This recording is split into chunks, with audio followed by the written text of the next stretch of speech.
पता है कि सास ससुर और पति की संपत्ति में बहू का क्या अधिकार होता है। जैसे अगर ये लड़का है तो ये लड़का के माँ बाप हैं, और ये लड़की है तो लड़की के लिए वो जो है सास ससुर हो गए, यानी उनके वो भी माँ बाप ही हुए।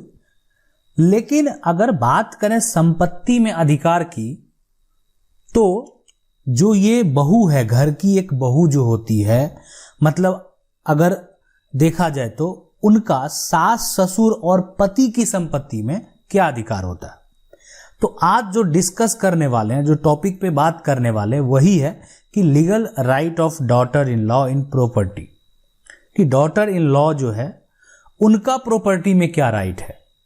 अब सास ससुर एक हो गया पति की संपत्ति में, ठीक है। तो इसको डिस्कस करते हैं और चलिए आगे बढ़ते हैं। सबसे पहले देखिए, यहां पे जब हम संपत्ति में अधिकार की बात करें, बहू के की अधिकार की बात करें, या मान लेते हैं आपकी पत्नी की अधिकार की बात करें, तो यहां पे दो कंडीशन हो सकते हैं कि जो बहू है, जो पत्नी है, उनके पति जीवित हैं तो सास ससुर के संपत्ति में क्या अधिकार होगा, ये भी कंडीशन हो सकता है ना। जैसे आप देखें तो दोनों कंडीशन को समझना होगा कि एक तो ये कि अगर पति जीवित है तो, एक तो ये कि अगर पति जो है वो जीवित नहीं है तो जो है पति और सास ससुर के संपत्ति में उस महिला का क्या अधिकार होगा।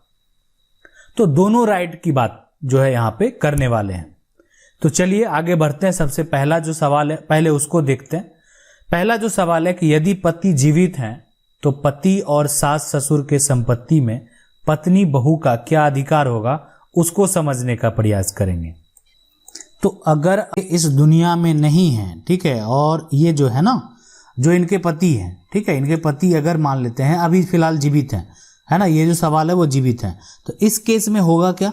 इस केस में अगर पति के नाम से जो भी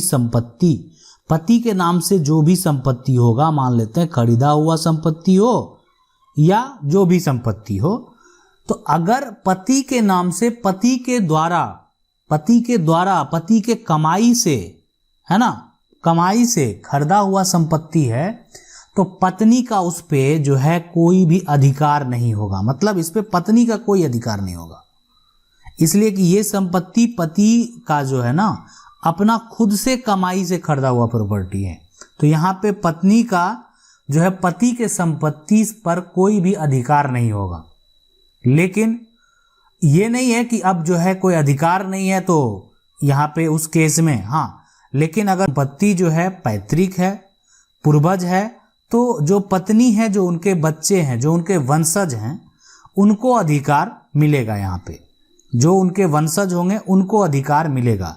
लेकिन अब यहाँ पे एक कंडीशन ये भी आता है कि अगर ऐसा हो सकता है कि महिला को घर से निकाल दे, है ना, सास ससुर का जो भी संपत्ति है, तो सास ससुर का जो संपत्ति है, अगर उनका भी संपत्ति पैतृक है ना, पैतृक संपत्ति है, पूर्वज से प्राप्त संपत्ति है, तो यहाँ पे जो है अधिकार बनता है। यहाँ पे अधिकार बनता है, मतलब पत्नी या उनके बच्चे का, जो उनके बच्चे हैं उनका अधिकार बनेगा, है ना, यानी पति का भी अधिकार बनेगा और उनके जो बच्चे हैं, मतलब जो उनके बच्चे होंगे, वंशज होंगे, उनका अधिकार बनेगा। लेकिन जो सास ससुर के द्वारा खुद से कमाया हुआ संपत्ति है, वो घर हो या पति जो है खुद के कमाई से घर बनाए हो, घर खरीदे हो, तो उस केस में, मतलब उस केस में आप जो है पत्नी को घर से नहीं निकाल सकते। मतलब एक तरह से यहाँ पे कॉन्सेप्ट यही हुआ कि आप जो है एक तरह से, ऐसा नहीं है कि उस घर पे पत्नी का अधिकार है, वो उसमें शेयर ले लेगी, हिस्सा ले लेगी, ऐसा कोई कानून नहीं है। इसलिए कि वो सास ससुर का खुद का खरीदा हुआ संपत्ति है, उसमें तो बेटा भी हिस्सा नहीं ले सकता है, तो बहू कहां से लेगी। लेकिन वो सास ससुर जो है वो बहू को घर से नहीं निकाल सकते। वहां पे एक कॉन्सेप्ट आता है जो हम कभी बात करेंगे, शेयर्ड हाउस का।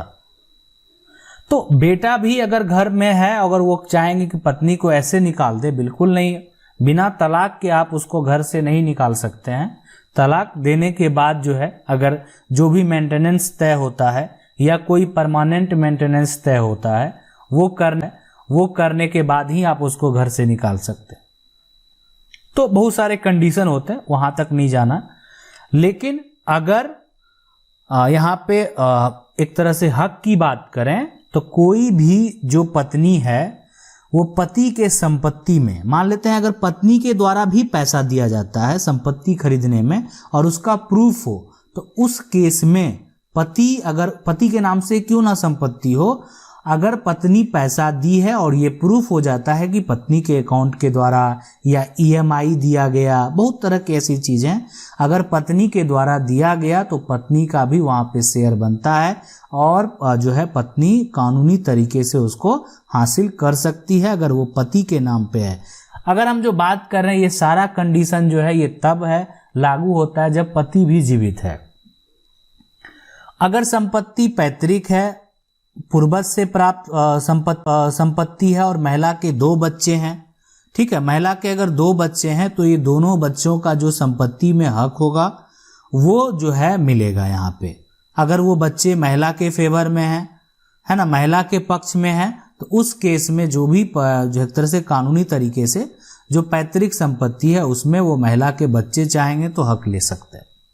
अब दूसरा कंडीशन जो बनता है ना, दूसरा कंडीशन ये है कि यदि पति जीवित नहीं हो तो उस केस में अगर मान लेते हैं कि पति है ही नहीं, ठीक है, पति है नहीं, तो उस केस में क्या होगा? उस केस में यह होगा कि पति का जो भी संपत्ति है उसका पहला हकदार, मतलब पति का जो भी खरीदा हुआ संपत्ति है, ठीक है, या उनका जो भी पूर्वज से प्राप्त संपत्ति है, उसका पहला हक जो है एक तरह से रखने वाला उसका पत्नी ही होगा और उसका बच्चा होगा। ठीक है, समझ लें कि मतलब उनका जो शेयर होगा वो पत्नी और बच्चे को ही मिलेगा और किसी को नहीं। अगर जो है पति जीवित नहीं है तो मतलब उनका जो भी खरीदा हुआ होगा। लेकिन अब जो पैतृक संपत्ति है, पैतृक संपत्ति में जो पति का जो शेयर बनता है वो भी उस पत्नी को मिलेगा। मान लेते हैं सास ससुर नहीं देना चाहे या दूसरे बेटे को दे कि बेटा का मृत्यु हो गया, चलो नहीं देना चाहते। हाँ, एक है यहाँ पे जो कि अगर जो ये पत्नी है अगर उनके बच्चे नहीं भी है ना तो भी पति का सारा संपत्ति उस पत्नी का होगा। पति से प्राप्त जो पैतृक संपत्ति है वो भी उस पत्नी का होगा। बहुत लोग ऐसा नहीं चाहते हैं कि नहीं देना, लेकिन यहाँ पे पत्नी अगर किसी को दे देती है तो वो संपत्ति, किसी को वसीयत कर देती है तो वो संपत्ति का मालिक कोई दूसरा हो जाएगा। तो ये कंडीशन होता है यहाँ पे। अब रही बात सास ससुर की संपत्ति की, तो सास ससुर का अगर संपत्ति है तो उसमें उसका बेटे का तो हक होगा ही। अगर बेटे का हक होगा तो बेटा का जो भी हिस्सा होगा तो वो पत्नी का होगा। अगर सास ससुर का खुद से कमाया हुआ प्रॉपर्टी है तो प्रॉपर्टी में कोई भी कानूनी हक जो है वो बहू का नहीं होगा। ठीक है, लेकिन अगर वो घर है, अगर वो चाहेंगे घर से निकाल दें तो घर से निकाल भी नहीं सकते हैं। उसके लिए अगर बहू न्यायालय में जाती है, न्यायालय में केस फाइल करेगी तो उनको जो है वो घर से नहीं निकाला जाएगा, इसलिए कि उस घर में उस परिवार में उनका जो है शादी हुआ, इसलिए वो घर अगर सास ससुर के नाम से हो, अगर उनके सास ससुर के नाम से हो या उनके पति के नाम से हो, पति के नाम से अगर पति नहीं है तब तो पूरा मालिकाना हक जो है उस पत्नी का ही होगा, ना कि उनके पिता का होगा। अगर पति के नाम से घर है और पति जीवित नहीं है तो उनका पूरा मालिकाना हक जो होगा उस पत्नी का होगा, या उनके अगर बच्चे हैं तो बच्चे का भी होगा, पत्नी का भी होगा। अगर बच्चे नहीं है तो पत्नी का होगा। तो उस केस में अगर, लेकिन घर अगर जो है सास ससुर के नाम से है, उस केस में अगर चाहेंगे सास ससुर की हम घर से निकाल दें, मतलब अब जो है इसका पति का तो देहांत ही हो गया, अब इसको घर से निकाल देते हैं, तब जो इतना संपत्ति है वो छोटे बेटे का हो जाएगा। ये ऐसा बहुत सारा जो भी है, तो उस केस में भी है ना यहाँ पे वो घर से उनको नहीं निकाल सकते हैं कि अगर उनका अपना भी खरीदा हुआ संपत्ति है तो भी वो घर से नहीं निकाल सकते। ठीक है, तो कानून में जाने के बाद, न्यायालय में जाने के बाद जो है शेयर्ड हाउस का एक कॉन्सेप्ट है, उस आधार पे सुप्रीम कोर्ट के कुछ फैसले भी हुए हैं और उस आधार पे जो है यहाँ पे न्याय मिलेगा। अगर आपके कुछ ऐसे सवाल हैं या अन्य कोई भी टॉपिक पे सवाल है तो आप हमें कमेंट करके पूछ सकते हैं। हम वीडियो के माध्यम से आपके सवाल का जवाब देने का प्रयास करेंगे। वीडियो अच्छा लगा वीडियो को लाइक करेंगे, वीडियो अच्छा लगा वीडियो को लाइक जरूर कर दें, चैनल को पहली बार देख रहे हैं सब्सक्राइब करके जो बेल आइकन है उसको जरूर दबा लीजिए। मिलते हैं अगले वीडियो में, तब तक के लिए जय हिंद।